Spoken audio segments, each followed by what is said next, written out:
Hello, everybody. Jim Gale here with Eric Heinzelman.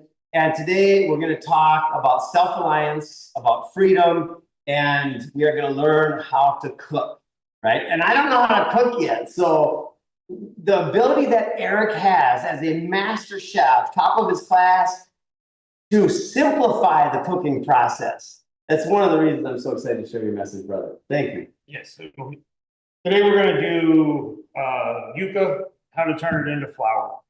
And we're going to go through a pulled pork recipe as well. So this is your yuca when you get it. So to peel it, all you have to do is score down one side.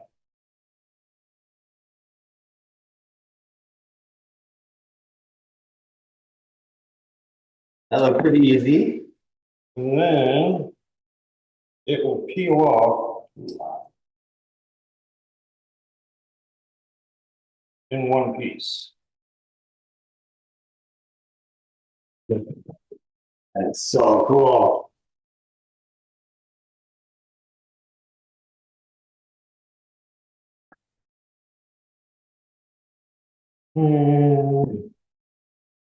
A lot of nutrition right there. Oh, yeah. And yucca, the plants are beautiful. They have this beautiful leaves. Sometimes they have like purples and reds and greens all mixed in. They look fantastic. And that's what you get left. We're just going to cut the end off here to dry it out. And the other thing we love about yucca is we take the plant out of the ground, we chop the tuber off, and then we cut the stick that is the plant into several parts, and you stick it back in the ground, and now you've got more yucca. Absolutely. Yeah, they grow amazingly quick. Yeah. So we're just going to cut this into a couple of pieces so it'll fit into a food processor. And then all we're going to do is take this and shred it. So once it's shredded, you're going to put it all into a cheesecloth and wash it and rinse it out until the water runs clear. So when you first start rinsing it, it's going to be super cloudy. The more you rinse it, the clearer the water will get. Once the water is clear, you're going to take and tie a knot in the top of your cheesecloth and either hang it over your sink or in your shower, somewhere where it can drip for 3 days. And that ferments the yucca. Once that process is done, you can take and you can either sun dry it or put it in a dehydrator. Takes about 6 hours or so. Once it's totally dry, put it through a blender, food processor, grinder, and you end up with. Look at that. Wow. Yucca flour. So if you watched our previous videos, this is the exact flour that we use to make our tortillas. You can make bread with it. You can also, it's for all-purpose flour recipes. If you don't have the recipe with yucca, it's an equal trade. So it's 1-to-1. So if it was a cup of all-purpose flour, you can use a cup of yucca flour instead. The great thing with yucca flour is it makes amazing tortillas, and it's also gluten-free. So if you have anyone with gluten allergies or anything like that, this is a perfect substitute. Bread is a little tougher. It doesn't quite rise as well as your all-purpose flour. But as far as for like biscuits and cookies and all that stuff, it's great. That's fantastic. And it might not be, I've heard the theory that it's not the gluten that is all of a sudden causing all the pain and suffering inside, but it's the poisons that they spray on the plants as they're growing up that's actually causing all the damage. But either way, this is the solution to that, as long as you don't poison the land. Yeah. So we're going to take, I made this yesterday. So it's just pulled pork and sauce. Like tree bark almost, but really, that's so cool. Yep. Okay. So the pulled pork takes about 11 hours in a slow cooker. All you're going to add into your pot is a whole white onion chopped up into like 1-inch pieces, a whole can of whole stewed tomatoes. They're usually like 28 ounces or so. half a cup of brown sugar and a can of chipotles and adobo, and like 7 or 8 whole cloves of garlic that are just crushed. You put all that in there, put your pork in there, put a lid on it, let it sit for 10, 11 hours. And the pork will literally fall apart. So I just use a bone-in pork butt, throw it in there. There's no prep involved with the meat. All you do is literally throw all of those ingredients into your slow cooker, turn it on. At the end, when you pull your pork out, it's gonna fall apart. So get all of it out of the actual juice and everything else that's in there, and then either put it into a blender or use like a hand blender, and everything that's left in that slow cooker, you're going to turn into barbecue sauce. So you blend all that together and then put it on the stove and reduce it by about 1/4 of its total volume. And you'll end up with this barbecue base. So with the base, you can take and add honey. If you want to do a sweet barbecue, you can add vinegar. If you want to do a vinegar barbecue, you can add brown sugar and hot sauce. If you want to do like a sweet heat type barbecue, you can use this in many different ways. I have never heard such a detailed explanation on how to create barbecue sauce or doing it. That's so cool. And it's with me doing one pork butt, I got almost 2.5 of these jars of sauce. That's amazing. I just went to an indigenous event here in Florida, and I bought some barbecue sauce from one of the, I think they were the Seminoles. It was a Seminole gathering. And I bought one jar this size, and it was $14. And it was worth every penny. Yeah. It was so good. So you can make all of that out of one pork butt. And the barbecue is good on anything, you know, just because I made it with a pork base, you can put it on chicken, anything, beef, obviously pork. This is so nice. Another thought's crossing my mind right now that I want to share. So based on what I just said, even at $10 a jar, that'd be $30 worth of barbecue sauce. And what is this? What did it all cost? Like, so for the pork butt and everything for the sauce is about $25. So a pork butt is super cheap. You get a big old hunk of meat like this for $15. So, you know, what they consider a poor cut of meat that you have to cook forever is normally super cheap.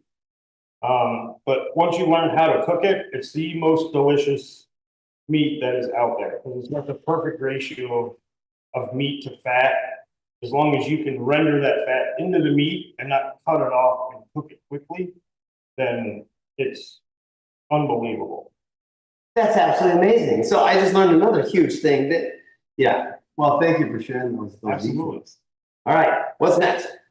So we're going to heat up some pork, Okay. and we're going to make some barbecue. Here's another. Is this the pan you're looking for, or you want more? Oh, that's fine. Okay. So I don't know, like I said, anything about what pans to use, what things like that. And Eric's like, use whatever knife feels good in your hand, right? In other words, don't make it too complicated and stressful and chaotic. Just flow with it, right? No, this is not the perfect knife for taking the skin off. You could probably use a paring knife, something smaller, it's easier to hold in your hand. This is my favorite knife because it's the easiest one for me to pick up and use every day. So whatever that is in your house, use that knife. You can use it for everything. You know, if you get caught up on what to use as opposed to just doing it, you'll never do it. So, you know, if you're comfortable with it, use it. You'll figure out how to use it for whatever you need to. As long as it's comfortable in your hand, it makes it that much easier. That is like refreshing, isn't it? So everybody, brave hearts, we are all aware that there's a lot of chaos, a lot of suffering, a lot of trauma in the world. And how do we overcome that trauma? Right? Where is trauma located, by the way? It's inside you, right? You might project it's always out there, but we're actually sensing and feeling the trauma is in, right? How do you stop the trauma? Well, it's not by watching more videos. It's not by studying the problem. It's by taking a deep breath and going in and then go right into it. Now, I'll share a real brief story. This is a couple of years ago. I don't get sick much, but it was Friday night and I had a fever. That night, my temperature went to about 107. I could feel the heat radiating off me, off the pillow back at me. And the next day, I was just massive pain. I didn't sleep hardly at all. The next day, tons of pain. And people were saying, you should go to the hospital. And I'm like, I feel very comfortable, relatively speaking, right here. And because my hospital is not full of needles, right? It's in the head, it's in the body. Then Saturday was just kind of a wash day of rolling around, kind of not feeling good. Sunday night came, or Sunday afternoon, and all of a sudden, I was bound, like so much in pain, my kidneys, my ribs, my stomach, and I went into it with every bit of my awareness and my attention and my consciousness. And I literally felt it. Now, it took time. It took almost 2.5 days. But I went from agony, where I could not lay still for 1.5 minutes without having to move. That was in such pain. And this is all night long. And anyway, all of a sudden I went into it and I literally saw it was like red and orange and moving and crazy. And I saw it just go, and I felt it turn into like a frequency, like a vibration, an energy field. And all of a sudden I felt it just go, and my whole body relaxed. And I knew that I just had some type of divine experience, some type of upgrade of the system, right? It was, anyway. So never look outside yourself to heal yourself. It's always inside. Kingdom of heaven is within you, right? So, all right. So how are y'all feeling? Are you feeling inspired, brave hearts? If not, then ask yourself this question. How do I feel when I feel inspired? And then let the answer settle in, because the answer is the path to health and wellness and freedom. It's through that enthusiastic energy, this energy of faith and courage and love and joy, that we can solve problems. This is scientific, it's mathematical, it's logical, it's everything. It has been studied that we are in fear. When we are in fear, when we're anxious, when we are in pride or humiliation or shame or any of these consciousnesses that aren't presence, then we cannot solve problems. Right? And this is all happening by design. None of it's an accident, and you all know that. So anyway, so then I keep asking new questions. What's the fundamental solution? Oh my gosh, look at that. So we just made a little sweet barbecue with the barbecue that we made from the pork, and added a little bit of honey to it. That happened so fast. Yep. So you can take that, put it over rice. You can put it in tacos. Anything you like. It's absolutely delicious. It's incredible. The barbecue sauce, too, that flavoring is amazing. Oh my God. See how simple that was? My friends, when we get back to doing this type of thing, like, it's your salvation, right? You love to cook. Oh, I absolutely. You know, I was told years ago that I'm not allowed to do it anymore professionally. So to be able to come into this environment and just share what I know is great. We are so blessed, you guys. This is nuts. And there's so many layers to it. Share about, so I consume every day some lion's mane powder and some reishi capsule. Can you share with everybody what you shared with me about these two, the functions? So with the lion's mane powder, it's great for your brain. It helps with brain fog, memory. It helps stave off Alzheimer's and dementia. It helps with anxiety, depression. It helps balance your blood sugar. It helps with neuropathy, anything having to do with your brain or your neurological system. Lion's mane helps improve all of that function.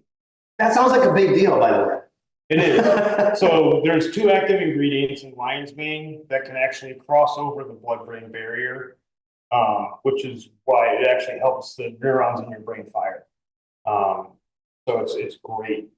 Again, it's scientific. It's not us saying, go look up the studies and then start consuming it and see how you feel. Absolutely. And with the reishi can actually heal some things. I won't say it's a cure for anything, but the rest of your body, reishi will help. So reishi helps with heart health, lung health, liver health. It's an energy boost. It helps with muscle fatigue. It's got some cancer fighting properties to it. So the 2 together, I always say the lion's mane takes care of your brain. The reishi takes care of everything else.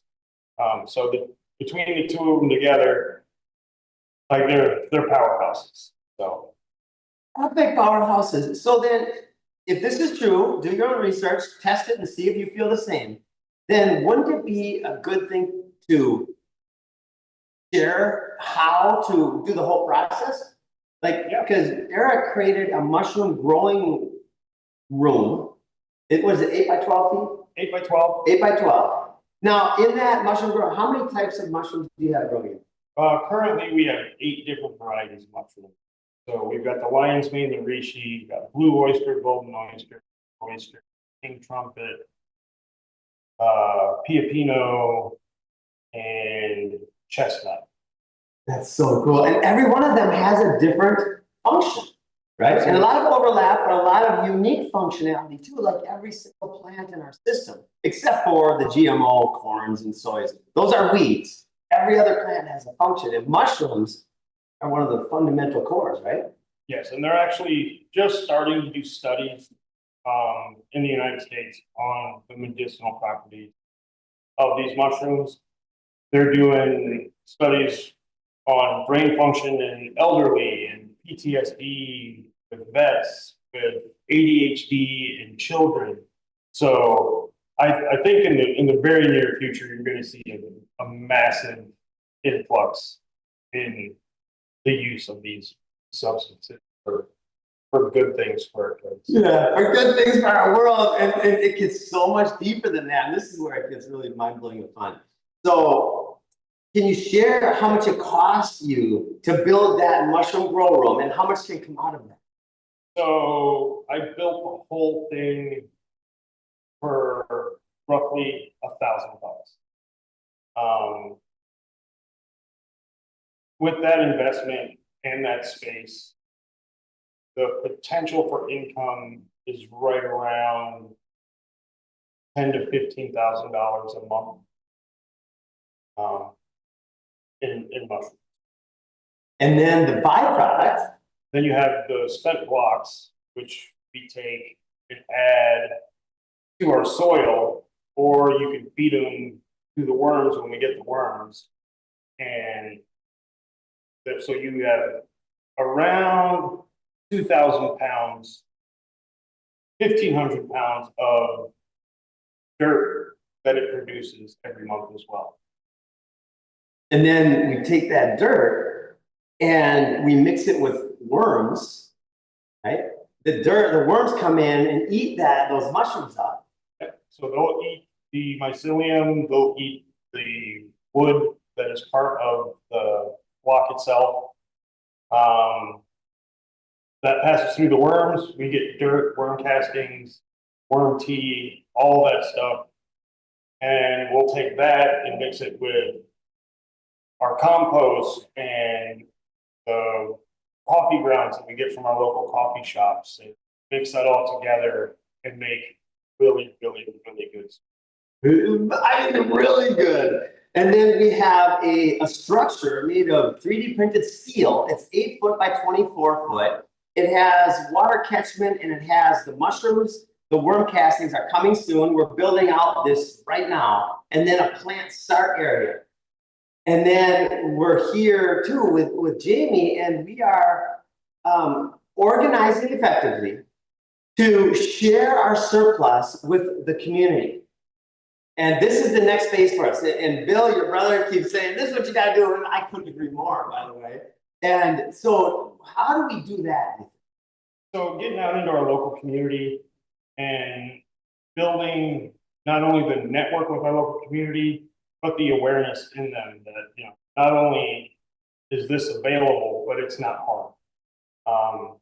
And that you can do it regardless of how much space you have or don't have. And every little bit helps. You figure if you can grow 2 plants on your patio and not go buy them at the store, and it saves you $20 a month, that's like $250 a year. So every little bit you can do for yourself and your local community will be, you know, a big help in the long run. Yeah.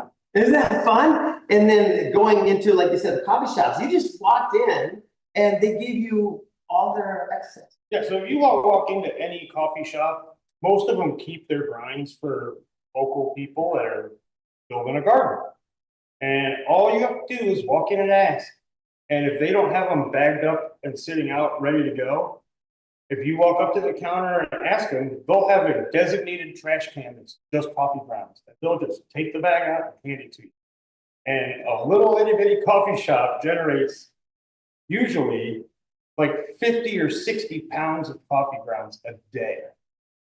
So they're always there. Even if you can only get a 10-pound bag, adding that as a soil amendment is huge. It ups it, you know, makes you an acidic soil, which is great for your all of your fruit trees. Yeah.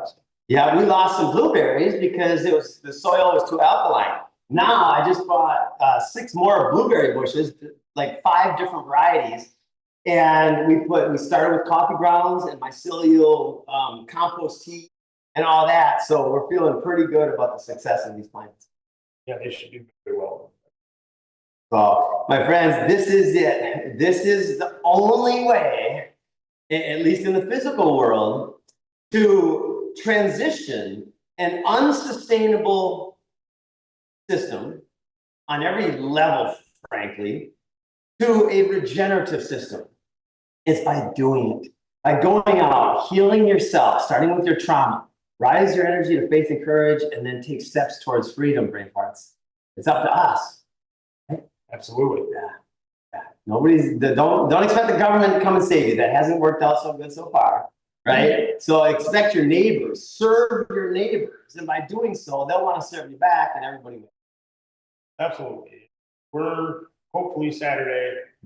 We're hoping to have our little greenhouse and nursery open up so that you can actually come here and buy plants and anything else that you need that we can provide. Just let us know. Yes. And Hope has got a couple jobs this week off the property, which is fantastic. So Saturday is the goal, but definitely every Saturday starting very, very soon. So if you want to know more, you can go to originsreclaimed.org. And of course, here I'll be sharing all the details with the Bravehearts. Originsreclaimed.org is where solutionaries are coming together to find products and services that are beneficial to the world and to share ideas. And then to support each other in the transition from not good to really good. Yes. All right. Thank you, brother. All right. Any last words? I'm good. I'm good. All right. Thanks, Bravehearts. Love and have a great day. And by the way, this is our brand new yard. We just bought, those are the 5 new blueberry bushes. You can kind of see them there. I just bought these, going to put those citrus in the ground. And now we got bananas and all sorts of amaranth and lemons and limes and dragon fruit, and all of this is productive. Look at the sweet potatoes all over the ground. Isn't that fun? Pura vida. Thank you, Bravehearts.